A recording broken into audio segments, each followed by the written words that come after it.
Bonjour, bienvenue à nos conférences CIDMEF AUF COVID. On s'excuse du léger retard, petit problème technique, heureusement qui a été résolu. Donc aujourd'hui, je suis très heureux de vous présenter une grande conférencière et aussi une très grande amie, la professeure Joyce Dogba, qui est professeure à l'Université Laval à la Faculté de médecine. Joyce est médecin de formation. Elle a obtenu sa formation de médecin au Togo. Elle est aussi diplômée en économie de la santé et elle détient un doctorat en santé publique, en organisation et évaluation des services de santé, doctorat qu'elle a obtenu de l'Université de Montréal. Chez nous, Joyce est professeure agrégée au département de médecine de famille et médecine d'urgence. Elle a un programme de recherche extrêmement chargé et extrêmement intéressant qui tourne autour de l'évaluation des pratiques collaboratives en partenariat avec les patients usagers, dans la recherche, les soins, ainsi que la formation des professionnels de santé. Elle vise aussi à faire avancer les connaissances et les pratiques partenariales avec les immigrants issus des minorités ethno-culturelles, et donc ça, c'est très intéressant. Elle est co-responsable du groupe de travail Elle est co-responsable du groupe de travail sur l'engagement des patients, qui est une subvention réseau stratégique de recherche axée sur le patient qu'elle détient des instituts de recherche en santé du Canada. Donc, sans plus tarder, je vais laisser la parole à Joyce et sa présentation COVID-19 réflexion critique en regard avec la personnalisation des points. Dr. Dogba, la parole est à vous. Merci, professeur Tremblay. Donc, il me fait plaisir de mener avec vous ces réflexions, juste valider que tout le monde m'entend bien. Yves, c'est parfait. Alors, donc, c'est vraiment avec plaisir qu'on va discuter pendant ces quelques minutes des effets positifs ou négatifs de la COVID-19 sur la personnalisation des soins.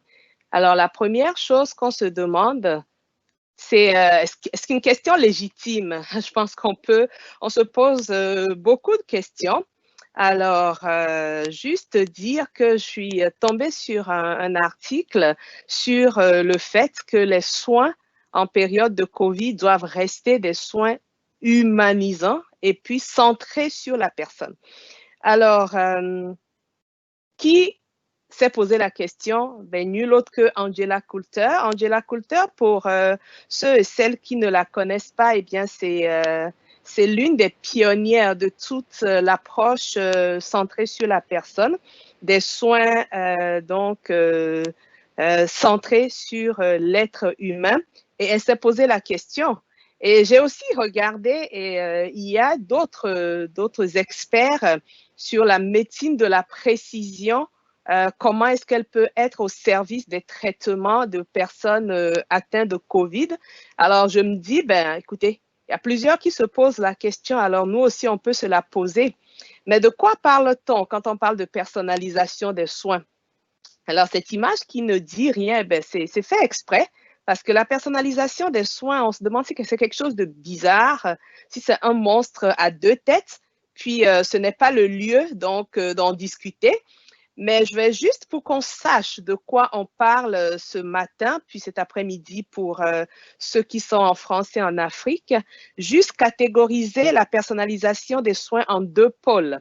Alors, le premier pôle de la médecine personnalisée dont Yves et Étienne sont plus des voix autorisées à en parler, c'est de la médecine dite de précision, la médecine personnalisée, la prédictive, la génomique, la médecine des 4 P, la médecine qui s'affaire donc à analyser les différences entre des groupes homogènes afin d'adapter des traitements.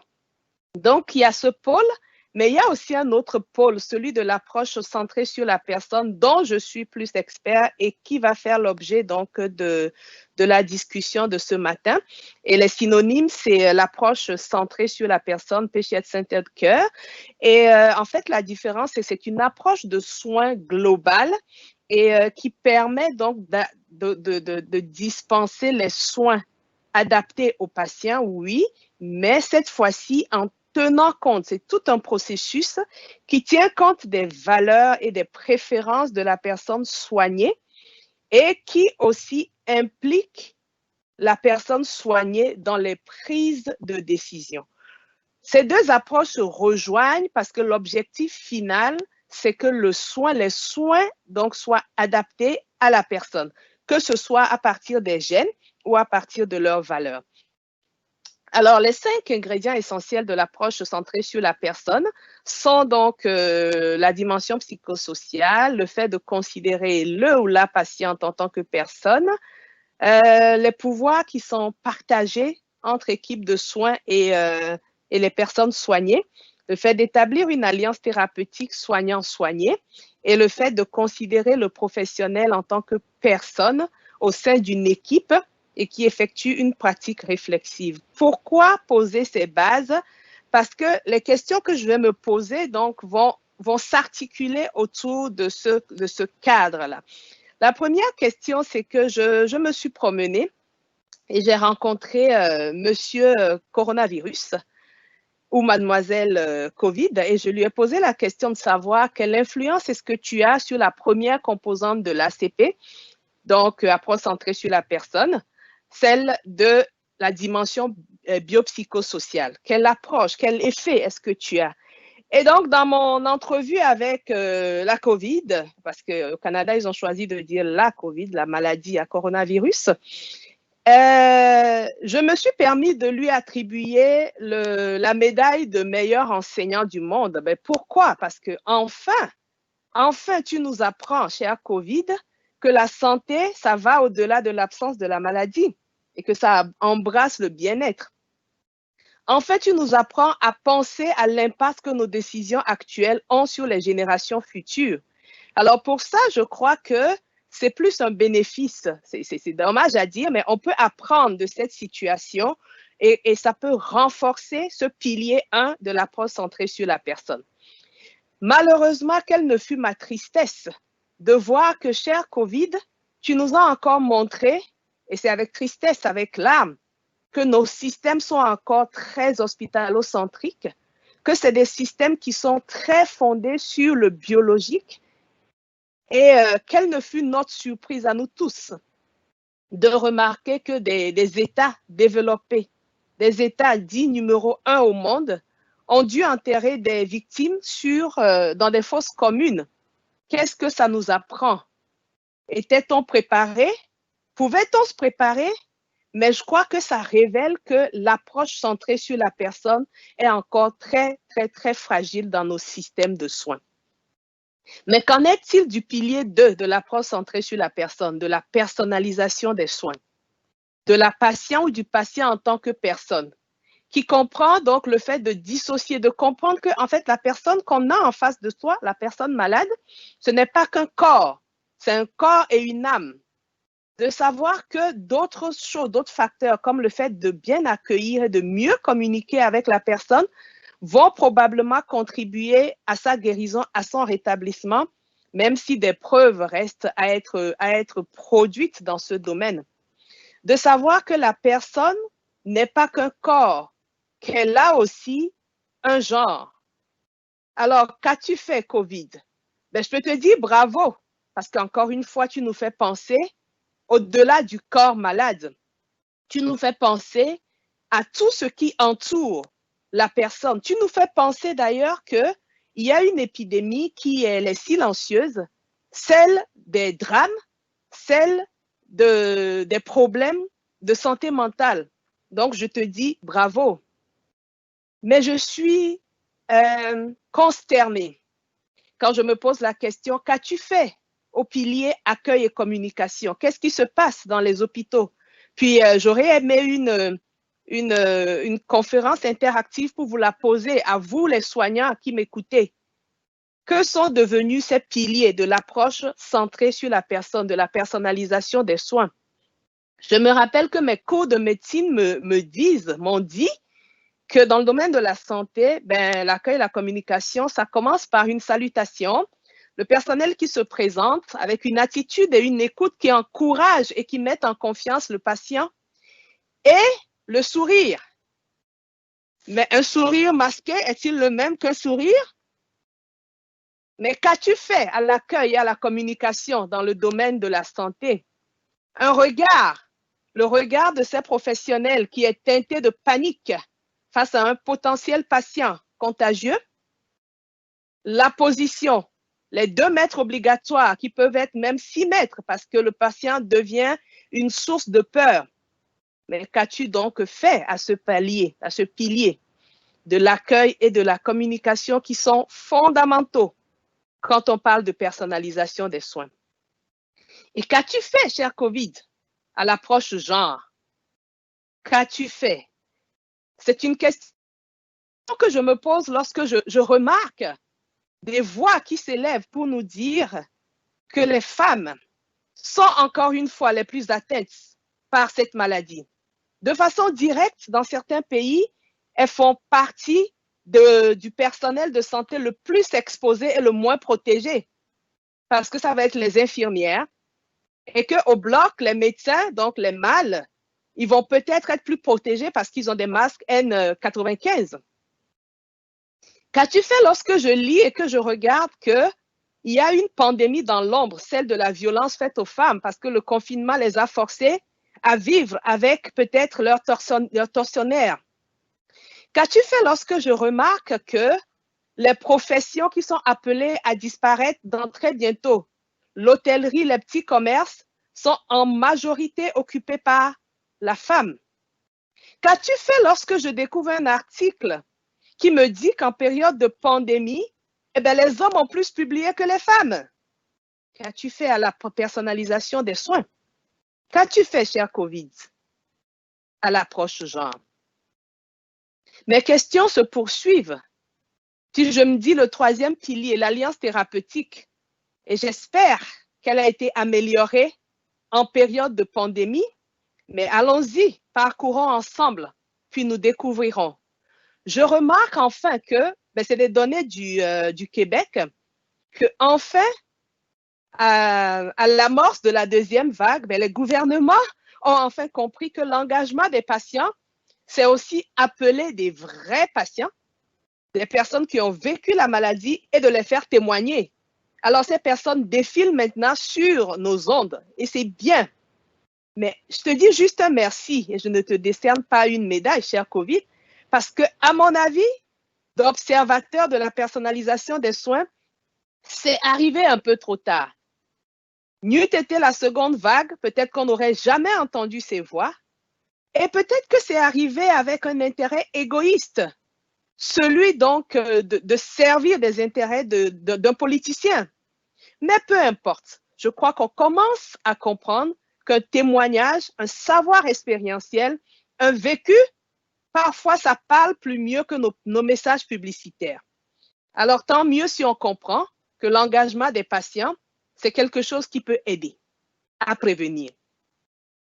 Qu'en est-il du pouvoir, du partage du pouvoir et des responsabilités? Qu'en est-il dans vos hôpitaux? Qu'en est-il lorsque on remarque qu'on est dans un contexte sociétal en perpétuelle transformation? Alors, que ferez-vous, chers collègues, chers médecins? Parce que je pense que de plus en plus, vous aurez en face de vous des patients qui peut-être ont entendu parler de la théorie du complot ou qui sont eux-mêmes partisans de cette théorie. Que disent les chartes et les codes de votre pays? Allez-vous les soigner ou allez-vous passer du temps d'abord à leur dire, ben voilà, c'est tant pis pour toi, c'est quoi l'éthique? On est dans des transformations sociétales où, comme je le dis souvent, Dr Google va être consulté avant qu'on ne vienne vous voir. Êtes-vous à l'aise à donner des soins malgré le fait que de plus en plus vous feriez face à un auditoire très informé qui a peut-être appris qu'il y a un médicament qui a été découvert par le fameux Dr Raoul et qui vous l'impose parce que c'est son choix et il veut l'expérimenter? Est-ce qu'on est très bien préparé à un partage de pouvoir et de responsabilité en contexte de crise? Et qu'en est-il du professionnel en tant que personne? Alors ça, je suis contente. Je crois que je vais encore féliciter. Oui, je lui ai décerné la médaille d'or, cher COVID. Parce que enfin, je vois des initiatives dans tous les pays d'encouragement et de félicitations du personnel. Oh, on a attendu longtemps une crise pour se rendre compte de ce que disent les experts depuis, qu'un pilier très important des systèmes de santé repose sur le bien-être des professionnels. D'ailleurs, au Cameroun, un projet dans lequel je suis, les patients ont été encouragés à envoyer une note aux professionnels. Alors, je te dessert encore une fois cette médaille parce que tu nous as enseigné à prendre soin de nos professionnels. J'espère que ça va durer. En conclusion, alors qu'il y a à peu près 20 ans, la personnalisation des soins, du moins l'approche centrée sur la personne, a été dépeinte comme la révolution. En tout cas, en santé publique, là, c'est une des révolutions. Ça a été dépeint même comme le blockbuster, le médicament révolutionnaire de notre siècle. Des journaux comme le BMJ qui en ont fait la une et qui disent c'est l'heure d'embrasser le partenariat, l'approche centrée sur la personne, c'est le pilier. Alors que cette approche a créé 4 catégories. Des gens qui sont complètement vendus à cette approche, des gens qui le prennent en faux complètement, des chercheurs et des praticiens qui sont songeurs, et des gens qui réclament donc des preuves avant de l'embrasser. Je me permets de poser une question, elle est très simple. Je me demande si la personnalisation des soins, l'approche centrée sur la personne, est une théorie très fragile qui va complètement voler en éclats en situation de crise comme celle du coronavirus, ou si ses bases, ses adeptes et les preuves de son efficacité seront tellement solides que ça va résister à ce vent qui un jour va s'arrêter, c'est sûr. Mais lorsqu'on va se retrouver de l'autre côté, qu'est-ce qui va rester de la personnalisation des soins? C'est la question que j'aimerais qu'on discute ensemble. Sur ce, je vous remercie. Merci énormément, professeur Dogba. J'avoue que c'est une conférence qui ébranle, qui fait réfléchir énormément. Ça a un impact sérieux. Je peux peut-être ouvrir la discussion. En fait, je vais ouvrir la discussion en lançant, si vous voulez, 2 ou 3 petites idées que j'ai ressorties de votre conférence. La première des choses, vous avez dit qu'en ce moment, les soins étaient orchestrés dans un système très biologique et très hospitalo-centré. Est-ce qu'on aurait pu faire autrement? Vous avez personnalisé la COVID, ça c'est très bien. Vous avez dit la COVID nous fait penser. La COVID, tu as fait. Mais quelle aurait pu être la rétroaction à ça? Si on regarde le confinement, par exemple, on est loin de la personnalisation des soins lorsqu'on confine. On crée des incidences, etc. J'arrêterai là. Est-ce que vous avez des commentaires? Oui, ben, je vais juste commenter parce que le but, c'est donc d'y réfléchir ensemble. Est-ce qu'on aurait pu faire ensemble autrement? C'est une question assez délicate. J'ai regardé, puis la littérature dit qu'il y a des feux rouges, il y a des panneaux de signalisation. Il y a une alarme qui a été sonnée depuis, du moins pour les experts en santé publique, en disant la prochaine pandémie à un coronavirus, ça va nous tomber dessus. Alors, ce qui est intéressant, c'est de savoir que c'est toujours, oui, on le prédit, il y en a qui disent c'est prévisible, il y en a qui ont dit, ben, de toute façon, la fréquence des pandémies, des épidémies à SRAS, des syndromes respiratoires aigus, c'est parti de 10 ans, puis de chaque 10 ans, puis là, on voit que 2009, 2014, 2015, donc on dirait que le délai, ça se raccourcit en allant. Alors, la question, c'est, est-ce qu'on aurait pu faire autrement? C'est difficile de répondre. Mais la question qu'on se pose, c'est, qu'est-ce qu'on a appris? C'est dommage, j'ai lu tout un article sur le SRAS, donc sur les anciennes infections, sur les pandémies, sur la peste et tout ça. Et le côté chercheur vient quand même être dérangé quand on voit qu'à la fin de chaque pandémie, les articles qui sortent vont dire « on n'était pas prêt ». Et même avant la deuxième vague, parce qu'il y a des pays qui ont déclaré officiellement la deuxième vague, on dit maintenant on est prêt, et dès qu'elle a commencé, on dit on n'était pas prêt. Alors la question que je me pose, c'est est-ce qu'on peut vraiment être prêt ou est-ce que c'est de l'utopie que d'être prêt? Mais même si on ne peut pas être prêt, est-ce qu'on peut se préparer davantage? Alors c'est en cela où je me dis, si la personnalisation des soins avait des bases plus robustes, on aurait pu réfléchir ensemble. Parce que là, ce qui se passe, ce qu'on voit dans nos hôpitaux, c'est des gens les plus fragiles, des gens qui ont des problèmes de santé mentale qu'on reste et qu'on laisse, et je parle des cas connus là, qu'on laisse tout seuls parce qu'ils n'ont pas besoin, parce qu'ils ne peuvent pas avoir d'accompagnant, parce qu'il faut limiter l'accès à l'hôpital. Oui, c'est vrai, mais où est l'interdisciplinarité, le travail en équipe? Est-ce que c'est un contexte trop urgent pour associer un psychologue, un spécialiste de santé publique, quelqu'un pour redesign, pour recréer des soins qui répondent aux besoins? C'est ça la question. Est-ce qu'on aurait pu faire autrement? Pourquoi a-t-on décidé, peut-être en contexte de crise, et je comprends la gestion de la crise, qu'une fois que la décision est prise, il n'y a plus rien à faire. C'est comme ça, les pères, vous ne pouvez plus être là à l'accouchement de votre enfant, même si c'est le premier que vous avez désiré être là. Mais moi, je suis un peu dérangée parce que je fais des études au Burkina Faso sur l'implication des pères et on est en train de leur dire, on veut que vous soyez là.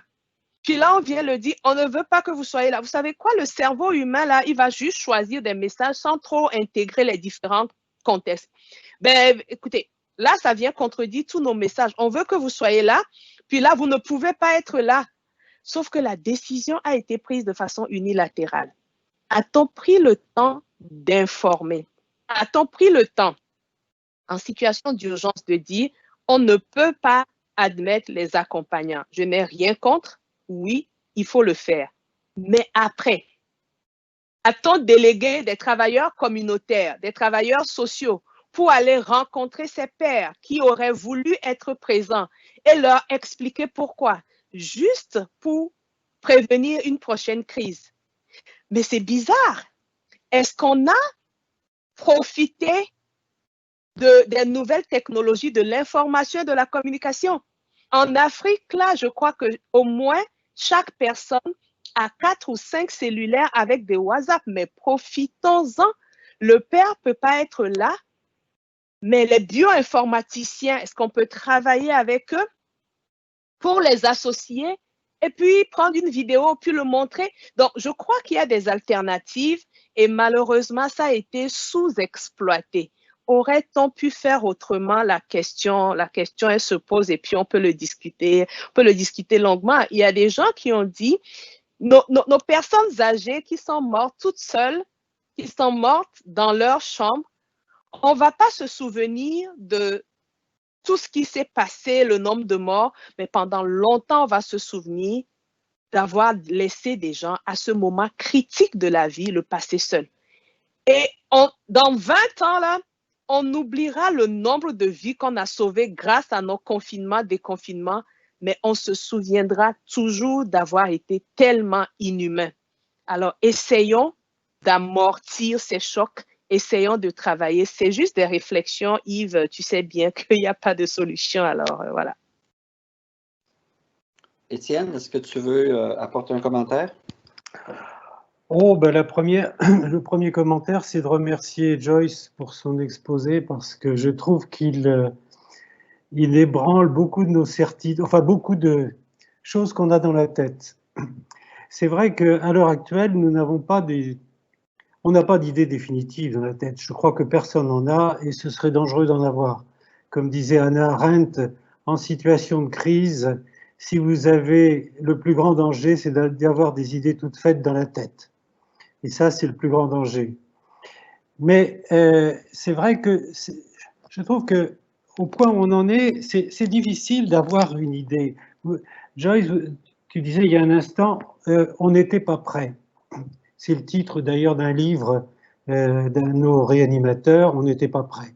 Et il arrive à la même conclusion que toi, on n'était pas prêt, le constat est clair, on peut dire pourquoi on n'était pas prêt, mais on ne peut pas dire on est prêt aujourd'hui. C'est pas possible. Alors, moi, ce qui me frappe dans ce que tu as dit, c'est qu'il y a deux aspects que j'ai un peu de mal à différencier. C'est-à-dire qu'il y a un aspect organisationnel, de façon générale. C'est-à-dire que la médecine centrée sur la personne ou la personnalisation des soins, c'est une démarche. C'est pour ça que j'emploie le mot organisationnel. Mais par ailleurs, dans tout cela, il y a un autre aspect, oserais-je dire que peut-être qu'on n'y pense pas assez quand on parle de la personnalisation ou de centrer sur la personne, c'est l'aspect éthique. Par exemple, il y a un instant, tu parlais des vieux dans les établissements de personnes âgées. Est-ce que c'est une question qu'on s'est posée au préalable en se disant oui, mais si on fait ci, si on fait ça, surtout s'il arrive ceci ou s'il arrive cela, s'il arrive une catastrophe, une Covid plutôt, est-ce que on va être à même de prendre soin des personnes âgées alors qu'on veut les protéger par ailleurs? C'est un peu l'ambiguïté, c'est-à-dire entre un aspect organisationnel, et ça, on sait manier ça, on sait manier les 4 P, etc. Les aspects éthiques, c'est beaucoup plus difficile et je me demande si on n'est pas plus démunis face à cela. Qu'est-ce que tu en penses? Ben, je partage ton point de vue, Étienne, et je crois que comme tu le dis si bien, on peut pas dire voilà la solution, mais une des pistes de solution, encore une fois, c'est d'être ouvert à l'interdisciplinarité. Parce qu'on a de plus en plus des éthiciens, on a de plus en plus des spécialistes en droit qui doivent travailler avec nous en amont. C'est sûr que pendant la crise, c'est difficile, mais si on a appris à travailler avec eux, on a des outils. Alors, l'aspect organisationnel, je travaille avec un projet ici et ce qu'ils font, c'est qu'ils ont créé des outils de prise de décision partagée des personnes, donc des personnes âgées et avec beaucoup de scénarios. Et on le fait avant, donc en amont d'une perte d'autonomie. Et donc, c'est systématique et c'est un outil qui se fait en équipe interdisciplinaire. L'infirmière, le médecin, tous les auxiliaires, ils ont l'outil et pendant que la personne est encore lucide et a toutes ces capacités et la famille, donc c'est un outil qui a été développé et on présente ça à la personne en disant, ben, à votre âge, avec les pathologies déjà existantes, on peut s'imaginer que dans tel nombre d'années, peut-être qu'il va falloir faire un choix parce que votre logement habituel ne sera plus peut-être l'idéal. Et ça, je le dis encore une fois, c'est nos sociétés qui ont fait des choix comme ça. Dans d'autres sociétés, d'où moi je suis originaire, c'est sûr que les personnes âgées ne vont pas être mises seules quelque part. Mais ça, c'est encore un autre débat parce que c'est à quel prix. Mais ceci étant dit, donc voilà qu'est-ce que vous choisirez. Okay? Est-ce que vous choisirez donc de rester chez vous? Voilà ce que ça va coûter. Il faut aménager, il faut changer. Je pense que l'essentiel, c'est de faire ces réflexions avant, de travailler en équipe pluridisciplinaire pour avoir des outils. Avoir mené ces réflexions avant, ça aide beaucoup. Même si on n'est pas prêt, au moins on sait que cette décision a été prise de cette façon. On sait de plus en plus au Canada qu'il y a des voix qui s'élèvent pour des soins à domicile parce que je crois que c'est comme universellement reconnu que lorsqu'on a le choix, les gens préfèrent mourir tranquillement chez eux, dans leur maison, malheureusement, et entourés de leurs proches. Malheureusement, le système ne peut pas offrir ces soins. Mais au moins, amenons les questions dans un débat public et faisons des choix. Je crois que ça aide au moins. Et puis, apprenons de ce qui s'est passé. Et encore une fois, je crois que la voie de l'interdisciplinarité, elle est incontournable là, si on veut avancer dans ce genre de débat. C'est tout ce que je peux dire. L'aspect organisationnel, ce qu'on voit de plus en plus, c'est d'impliquer les personnes, les patients, des gens qui ont l'expérience dans le design. Le mot qui me vient, c'est design, dans la conception du cadre de soins. Ça aussi, ça aide aussi l'aspect organisationnel. Mais encore une fois, il y a des ressources. Et en situation de crise, c'est difficile, hein.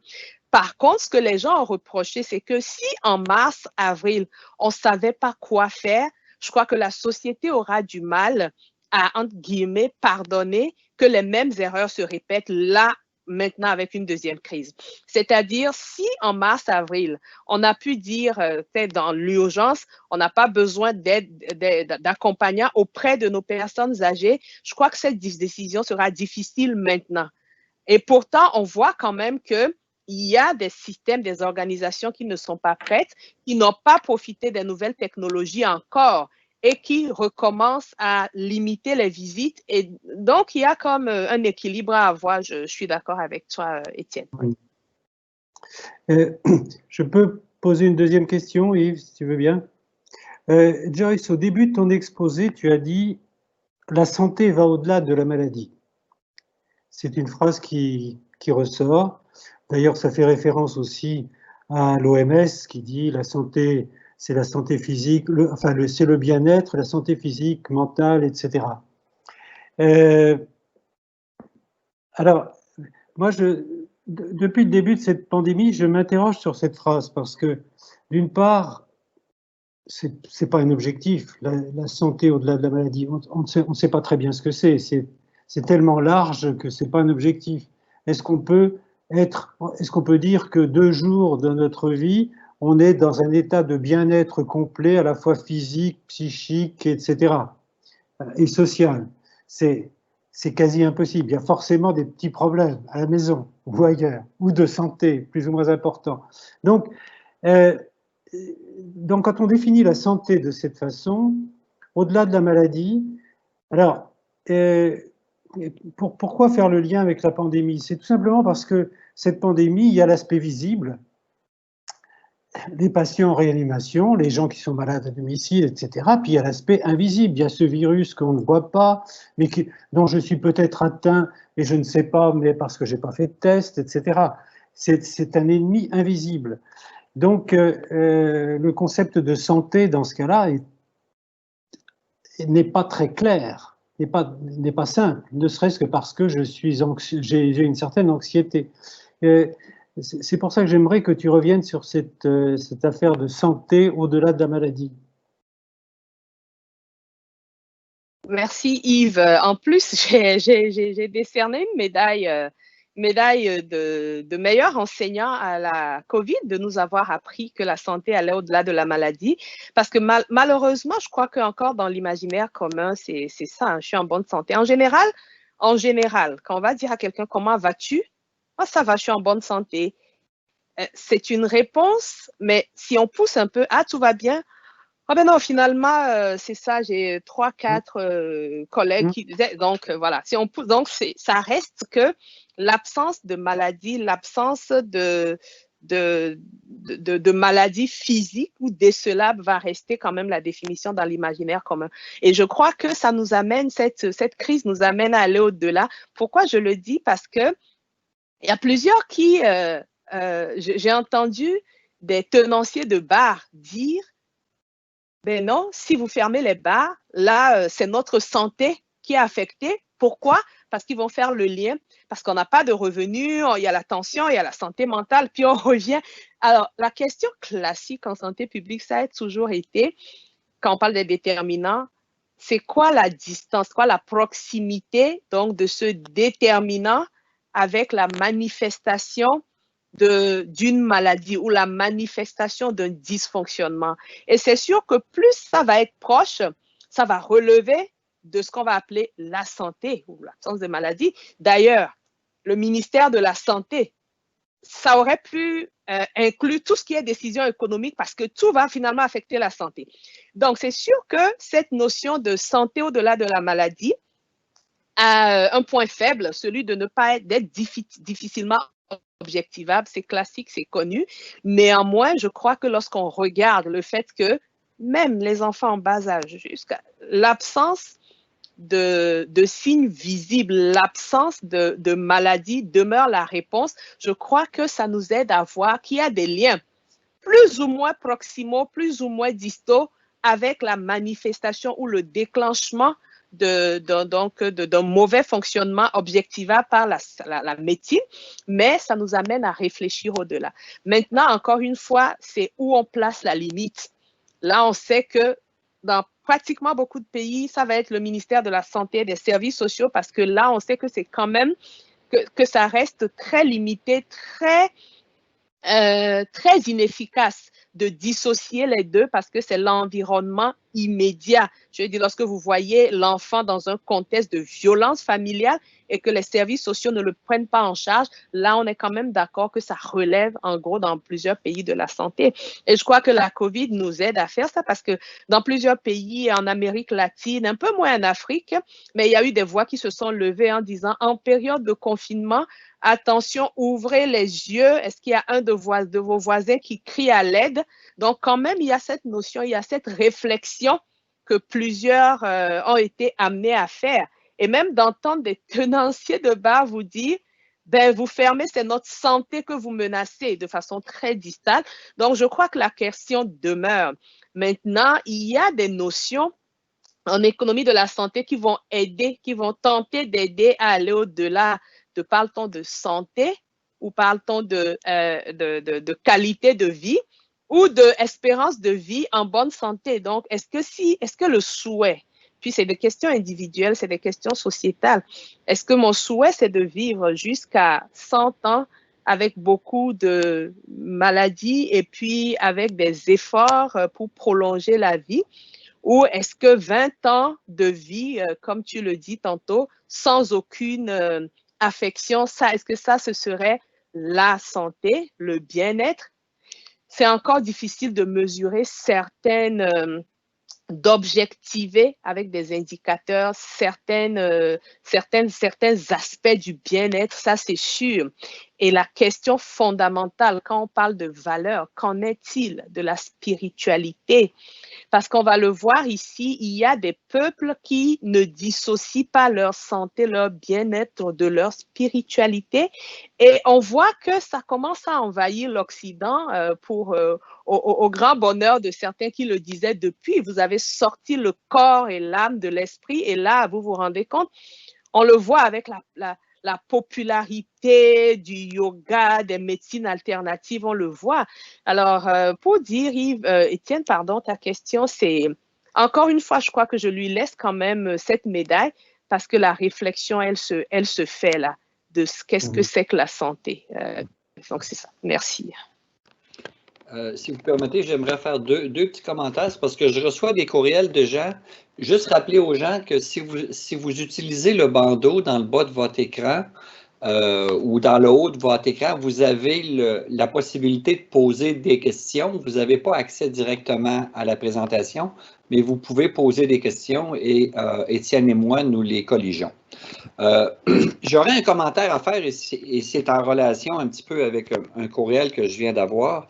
Tu as dit, Joyce, que finalement, que les expériences passées en relation avec la façon dont les différentes autorités sanitaires et gouvernementales ont réagi face à la COVID, il y a eu des bons et des mauvais coups. Donc, ça veut dire que finalement, ce que tu dis, c'est que le passé devrait être garant de l'avenir, c'est-à-dire que nos erreurs passées ne devraient pas se reproduire sur le futur. C'est beau tout ça, ce sont des vieux pieux. Je te dirais que la mémoire est une faculté qui oublie.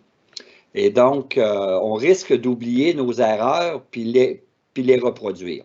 Mais ceci étant, il n'y a pas de recette, mais toi, comment réagir? Qu'est-ce que tu ferais pour devenir proactive et tenter de justement être suffisamment forte pour dire, bien, écoutez, on a fait ces erreurs-là, il ne faut plus les reproduire si jamais, dans 5 ans, dans 10 ans, il y a d'autres épisodes de ce type-là qui se produisent, etc., etc. Comment tu ferais, qu'est-ce que tu ferais pour justement, on n'oublie pas? Pas facile, hein? Ah, ça, c'est pas facile.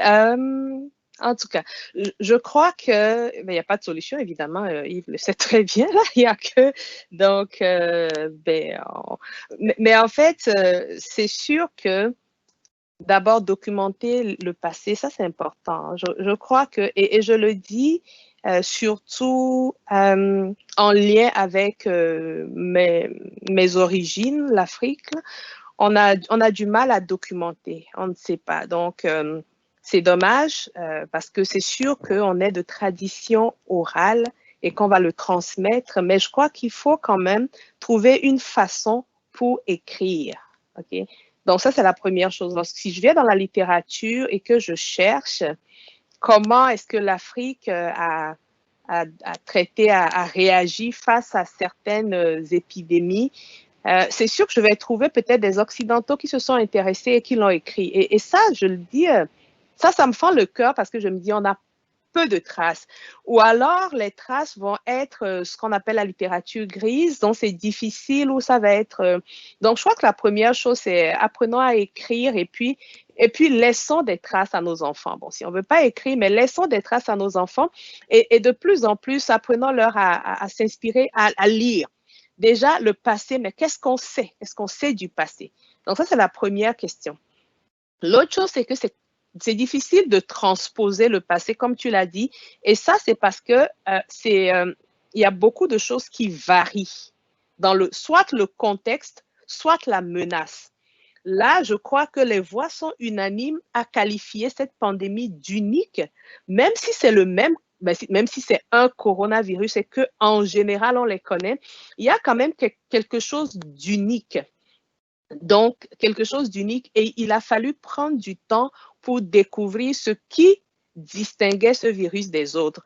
Donc, c'est difficile de dire pandémie et c'est ça ce qu'on appelle en évaluation, utiliser des approches réalistes, c'est-à-dire aller identifier ce qui fait la différence. Parce que souvent, on va dire, ben non, il y avait une pandémie, il y a une pandémie, il faut qu'il y ait la même chose. Non. Donc, je dis non, il faut d'abord voir c'est quoi la spécificité de cette menace. Parce que la menace n'est pas pareille. Et l'autre chose, c'est que les personnes qui subissent la menace ont aussi changé. Parce que si même, admettons que quelqu'un est déjà survécu à la peste et la personne est vivante aujourd'hui, il y a eu au moins des années et le système de pensée et la génération a changé. Donc, je crois que c'est d'abord conceptuellement revenir en disant ce n'est jamais la même chose. Une épidémie de, oui, coronavirus, COVID-19, si la même chose se répétait avec le même virus, oui, la même chose, mais il y a des choses qui sont maintenues constantes, mais il y a beaucoup de variations autour, malheureusement. Donc, documentons les expériences, puis analysons-les de meilleure façon. Mais est-ce qu'il y a quelque chose qu'on peut faire pour que ça ne se reproduise pas? Je crois que c'est une question difficile. Je crois que les seules choses qu'on peut faire, c'est de rendre routinières certaines pratiques. Et c'est en cela que ma conclusion va venir questionner les fondations. Donc, est-ce qu'elles sont solides de la personnalisation des soins? Parce que si dans une société, ou alors chez nos tradithérapeutes en Afrique, on dit coûte que coûte, vaille que vaille, je ne verrai pas ce patient en l'absence d'un accompagnateur ou d'un proche aidant, si ça devient la routine, si ça devient notre réflexe, alors je vous assure que pandémie ou pas pandémie, on va privilégier la présence d'un accompagnateur et après voir les risques. Mais c'est parce que ce n'est pas foncièrement ancré dans nos pratiques qu'on va évacuer ce qui est moins stable. Et puis, on va vraiment aller à ce qui est ancré. Donc, c'est travaillons à instaurer des façons de faire qui sont routinières. Là, par exemple, on va dire, c'est ça, des façons de faire qui sont routinières. Et essayons de penser rapidement aux alternatives. Alternatives, de quoi est-ce que je parle? Le principe de l'accueil et de la communication va demeurer. Mais son application va changer parce que, comme je l'ai montré tantôt, je suis obligée d'avoir des masques. Fait que le patient ou la personne en face de moi ne sait pas, il n'y a pas le sourire. Oui, mais c'est en cela que l'approche centrée sur la personne, ce qu'elle fait, c'est qu'elle instaure une pratique réflexive au professionnel qui ne peut pas se faire en période de crise, évidemment, mais en dehors de la crise, revenir et réfléchir, est-ce que j'ai quand même transmis un message? Donc, il faut rendre systématique l'évaluation. En gros, c'est juste des pistes, hein, Yves. Le passé, documentons-le. Rendons routinières nos pratiques dans lesquelles nous croyons et qui ne bougeront, mais dans aucune situation de crise. Et puis, trouvons des alternatives très rapides, très humaines et travaillons encore une fois en équipe. C'est tout. Oui. Juste un petit mot, Yves. Vas-y, Étienne. Oui, j'apprécie tout à fait ce que tu viens de dire. Je reviens sur la notion de documenter le passé. Je crois que c'est important et si on relit les textes des pandémies les plus graves qui ont eu lieu dans les siècles passés, je pense par exemple à la lecture du Décaméron de Boccace ou les textes de Montaigne, etc., ou Camus dans La Peste, on retrouve strictement les mêmes, il y a des invariants dans toutes ces épidémies que l'on retrouve aujourd'hui.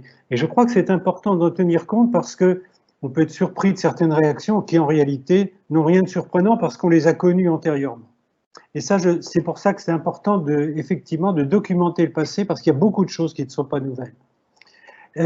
Si aujourd'hui, par exemple, on parle de grippe chinoise, le virus des Chinois, comme dit un président que vous connaissez, il ne faut pas oublier qu'en 1918, on parlait de la grippe espagnole, alors que les Espagnols n'étaient pour strictement rien dans le virus de la grippe. C'est strictement pareil. On renvoie à distance le responsable. Mais c'est vrai que ce que tu viens de dire, c'est que tu as parlé de façon de faire. Et c'est vrai que les façons de faire ne sont pas celles du XIVe ou du XVIIIe ou du XIXe siècle. Il y a des choses nouvelles et on doit effectivement, nos façons de faire doivent évoluer et tenir compte de de l'aspect social dans lequel on vit. L'approche centrée sur la personne, ce n'est pas une notion qui a été développée au Moyen-Âge ou il y a ne serait-ce que 50 ans. Et tout ça, on doit en tenir compte et on doit intégrer tout cela pour prendre en charge un problème qui est nouveau. Parce que sinon, on n'a pas de repère et on ne sait pas où on va. On peut dire simplement, on n'était pas prêt, mais qu'est-ce qu'on apporte de plus? C'est ça l'important. Est-ce que tu es d'accord avec ça, Joyce? Absolument, absolument. Je suis d'accord avec toi. Puis j'irai encore un tout petit peu plus loin. Documentons et puis incitons les jeunes à lire. Hein, parce que comme tu le dis, c'est écrit. Donc, je sais que... Alors ça, c'est intéressant. Je vais vous raconter quelque chose.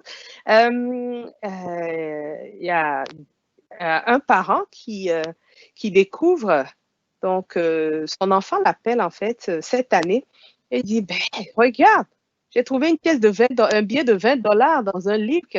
Et le parent l'avait mis il y a 5 ans. Puis j'ai dit, OK, donc il dit, OK, donc ça veut dire que depuis 5 ans, tu n'as jamais ouvert ce livre. Alors je me dis, incitons, documentons, puis ouvrons, considérons que c'est un trésor. Et puis comme tu dis, les façons de faire changent, mais au moins savoir. Parce que quand on a l'information, quand on a le savoir, j'ai discuté avec plusieurs personnes qui me disaient, en fait, on croit toujours qu'on innove, qu'on est les premiers qui parlaient de théorie du complot. J'ai dit, ben, tout ça, ça a existé, mais on ne le sait pas parce qu'on ne le lit pas, on ne le dit pas. Donc, documentons, lisons, et puis oui, je suis d'accord avec toi, Étienne. Oui, puis je retiens un autre, effectivement, la documentation, c'est extrêmement important, mais je retiens un autre concept. Il faut que, il faut que ça devienne un petit peu de la routine. Parce qu'effectivement, quand un geste, quand un comportement devient routinier, ben, si c'est un bon comportement, ben, c'est excellent, puis ça rentre dans les façons de faire très, très rapidement. Puis à un moment donné, on le fait en automatique, et puis sans même trop y penser. Et donc, la routine, je pense aussi que c'est bien. Écoutez, s'il n'y a pas d'autres questions, pas d'autres commentaires, je voudrais, Étienne, est-ce que tu as un mot à dire ou OK, ben Merci. écoutez, d'abord, merci beaucoup, Joyce, de ton temps, surtout de la qualité de ta présentation. Tu y as mis toute ton énergie vocale. Et donc, j'ai très apprécié ta conférence. J'en profite pour dire que notre prochain rendez-vous, parce que nous, à la CIDMEF, en collaboration avec l'AUF, on tente d'instaurer une routine afin que ça devienne partie prenante de vos activités du jeudi. Et donc, jeudi, bougez pas, je vais enlever ça parce que je ne vois pas la date. Notre prochain rendez-vous dans nos conférences CIDMEF AUF, c'est jeudi, excusez-moi, le 29 octobre. Je rappelle qu'à ce moment-là, la France aura passé à l'heure normale de l'Est, alors que l'Amérique n'aura pas encore passé à l'heure normale de l'Est. Donc, c'est 16 heures, excusez-moi, c'est 15 heures, heure française. Et notre conférencière à ce moment-là sera le docteur Chantal Rahirisson, qui est pneumologue, mais aussi présidente de la SPLF, la Société de pneumologie de langue française. Et sa conférence va s'intituler « Comment la SPLF a réagi depuis le début de la pandémie? Retour d'expérience ». Donc, je vous invite vendredi le 29 octobre, 15 heures, heure de Paris. Oui, c'est ça, 15 heures, heure de Paris et 10 heures, heure en Amérique. Étienne, est-ce que tu veux ajouter quelque chose? Non, simplement remercier, un grand merci à Joyce parce que son exposé était remarquable. Bon, merci et au revoir. Merci de m'avoir invité. Merci beaucoup. Allez, bye bye Joyce. Merci beaucoup.